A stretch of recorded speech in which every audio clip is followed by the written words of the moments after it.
ہے۔ نون، قلم کی اور جو کچھ لکھنے والے لکھتے ہیں اس کی قسم کہ اے پیغمبر صلی اللہ علیہ وآلہ وسلم، تم اپنے پروردگار کے فضل سے دیوانے نہیں ہو، اور بے شک تمہارے لیے بے انتہا اجر ہے، اور یقیناً تم اخلاق کے اعلی مرتبے پر ہو۔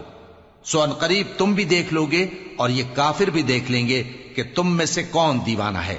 تحقیق تمہارا پروردگار اس کو بھی خوب جانتا ہے جو اس کے رستے سے بھٹک گیا، اور ان کو بھی خوب جانتا ہے جو سیدھے رستے پر چل رہے ہیں۔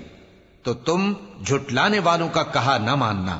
یہ لوگ چاہتے ہیں کہ تم نرمی اختیار کرو تو یہ بھی نرم ہو جائیں، اور کسی ایسے شخص کے کہے میں نہ آ جانا جو بہت قسمیں کھانے والا ہے، ذلیل ہے، شرارت سے اشارے کرنے والا، لگائی بجھائی کرنے والا، مال دینے میں بڑا بخیل، حد سے بڑھا ہوا بدکار، سخت خو اور اس کے علاوہ بدذات ہے۔